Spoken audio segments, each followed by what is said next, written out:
So I'm delighted to be here with Donna Orange, and thank you so much, Donna, from all of us in the Relational Change community for agreeing to offer us this video. Today we're talking about climate change, and I wanted to ask you two questions, really. The first is very simply, what does climate change mean to you, and how do you resonate with that topic? Well, I would say on several levels, and that's probably true for a lot of you. First, on the most personal level, I'm just extremely sad to see places and people and species suffering the way we already are from this completely preventable disaster. So I mean, I'm sad and I'm angry both about that. Probably the two ways that I can kind of break that down a little more, besides saying that I come from a very beautiful state of Oregon that's been just destroyed in the last 2 years by fires. I mean, it's just and heat domes, and just it's kind of, and wherever you are, you can make your list of the things that are happening that never used to happen. So that's one thing. A second thing is that I'm very, very concerned about what I and lots of others call climate justice. The fact that these changes are affecting us so unequally that the people who have the least are suffering the most. And these are the exact people who have done the least to contribute to climate change. So the injustice of who is suffering and who's getting away relatively comfortably is extremely disturbing. So that's the second piece for that. And the third is, what about our children and grandchildren? What kind of world are they, so to speak, surviving into? Is given how fast this is happening, if you have a child now, or I have a grandchild now, what do they inherit from us? Is it anything we would wish on our worst enemy?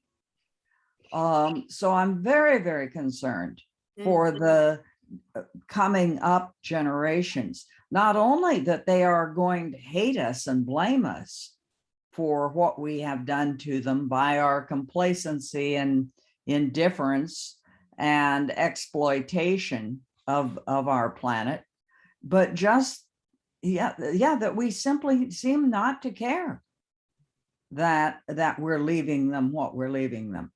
Of course, there are people who care, and we are hearing from them.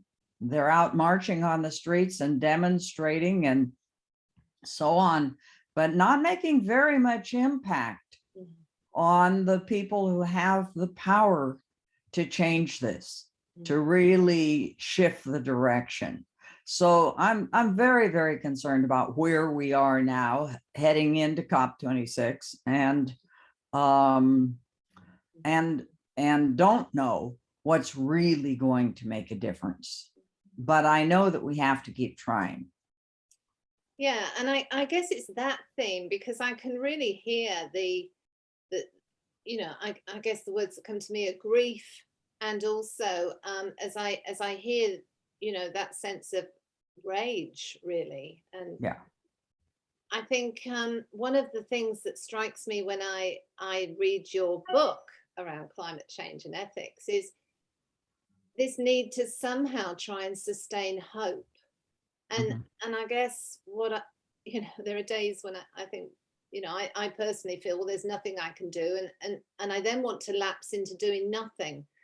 And I'm wondering how you resist that, and if you can say anything about sustaining hope in these times, I'd really appreciate it. Well, I think this is something we have to work at for sure, and help each other with, and help our children with.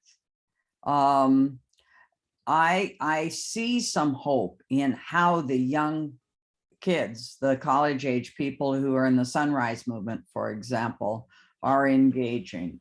The willingness to really take a lot of risks in order to get through to us in our generations about what needs to change and how fast it needs to change. So I do have some hope in the younger people, even though I think it's unjust of us to put it all on them. There are a couple of kind of wonderful books. That one is called Regeneration, Ending the Climate Crisis in One Generation. And it just came out. It's a book that came out this year, and it's beautifully done with fabulous photographs and 1 to 2 page articles that go with each photograph. And what I would say is, for hope and determination, read one a day of these. And if you have children, another book by oh my God, the name of this person is getting away from me, but it's 100 things for families and children to do about climate.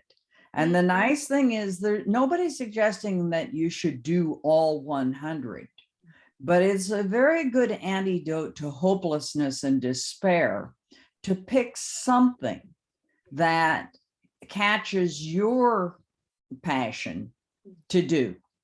And then, of course, you find yourself explaining to other people why you're doing that.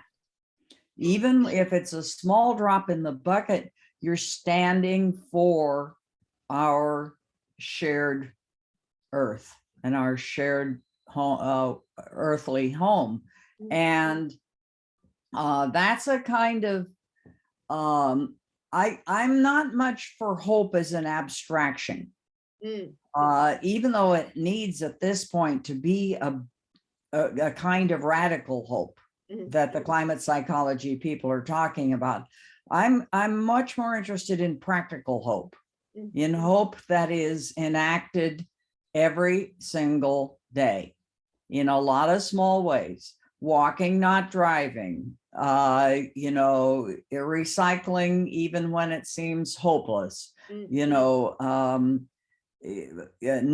the politicians, just whatever it is. But the thing is that these books are full of small ideas and when we have some small ideas of what we can do, that practically sustains our hope. Does that make sense?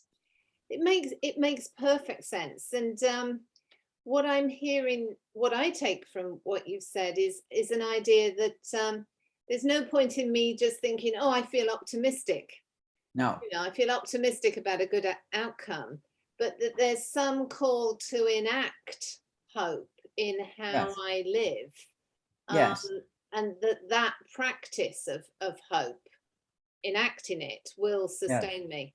So, and in addition, it doesn't offload the responsibility onto other people, even though the other people may have a tremendous responsibility. The fossil fuel companies, the governments, the people who invest in fossil fuel companies, and just all that kind of thing. It might be that my little radical hope enactment might be to go check my money and make sure that I'm not invested in any fossil fuel companies.